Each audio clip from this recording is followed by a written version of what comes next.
আসসালামু আলাইকুম ওয়া ৰাহমাতুল্লাহি ওয়া বাৰাকাতুহু। ৰাসূল আকৰাম সাল্লাল্লাহু আলাইহি ওয়াসাল্লাম ইৰশাদ কৰিছে, তিনি ধৰণৰ ব্যক্তিয়ে জান্নাতত প্ৰৱেশ কৰিব নোৱাৰিব। যিসকল ব্যক্তিৰ ভিতৰত এই তিনিটা গুণ থাকিব, সেই তিনি ধৰণৰ মানুহে জান্নাতত প্ৰৱেশ কৰিব নোৱাৰিব। আৰু এই হাদিসটো মুছনাদে আহমদ নামৰ হাদিস গ্ৰন্থত আছে। হাদিস নম্বৰ হৈছে 4399 নং হাদিস। আল্লাহৰ ৰাসূল সাল্লাল্লাহু আলাইহি ওয়াসাল্লাম ইৰশাদ কৰিছে, যি ব্যক্তিৰ ভিতৰত তিনিটা গুণ থাকিব, সেই তিনি ধৰণৰ মানুহে জান্নাতত প্ৰৱেশ কৰিব নোৱাৰিব।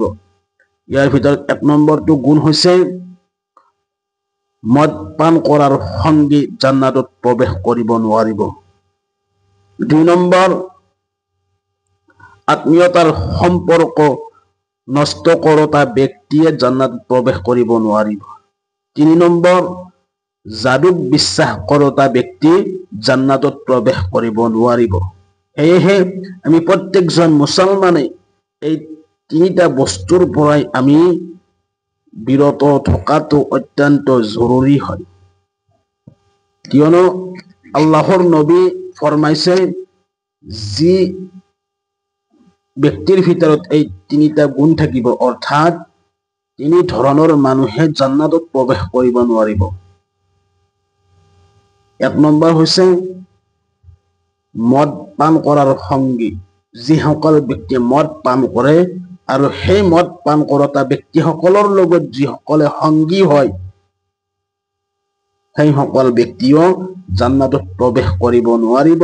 সেয়েহে আমি প্ৰত্যেকজন মুছলমান ব্যক্তিয়ে মদ পানৰ পৰাই আৰু মদ পান কৰোতাসকল ব্যক্তিৰ পৰাই আমি প্ৰত্যেকজন মুছলমানে পুৰুষ আৰু মহিলাই দূৰত থকাটো অত্যন্ত জৰুৰী। ইয়াৰ পৰাই বাচি থকাটো অত্যন্ত জৰুৰী হয়।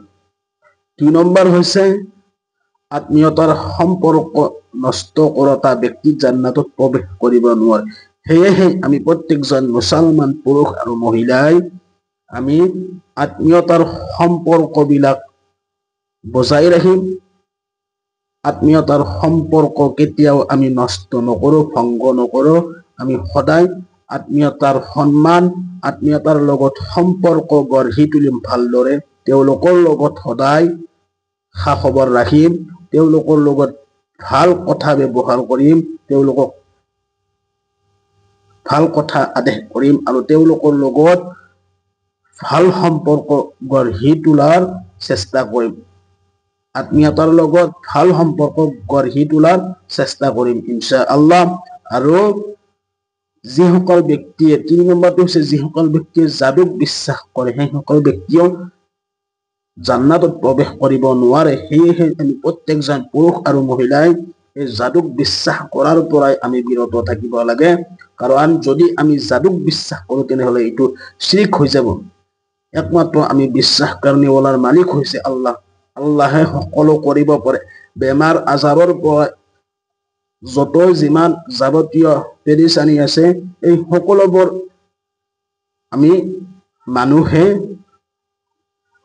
আজাবৰ সন্মুখীন হয়, পৰীক্ষাৰ সন্মুখীন হয়।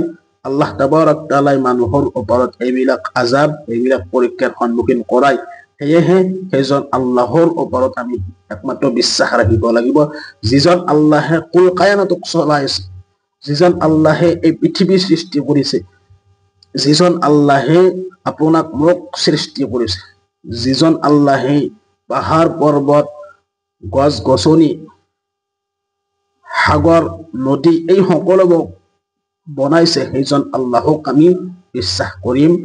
আমি সকলোৱে পুৰুষ আৰু মহিলাই প্ৰত্যেকজন মুছলমানে এই যাদুৰ পৰাই, যাদুক বিশ্বাস কৰাৰ পৰাই আমি সকলোৱে বাচি থাকিম। ইয়াৰ পৰা আমি সদায় দূৰত থাকিম। আমি একমাত্ৰ বিশ্বাস কৰিম এক ঈশ্বৰবাদক, এজন আল্লাহক, একত্ববাদক, এক ঈশ্বৰবাদক আমি সদায় বিশ্বাস কৰিম। সকলোৱে এই তিনিটা বস্তুৰ পৰাই বাচি থকাৰ চেষ্টা কৰিব ইনশাআল্লাহ। আল্লাহ পাকে আমাক সকলোকে ইছলামৰ সঠিক বুজদান কৰক। আমিন।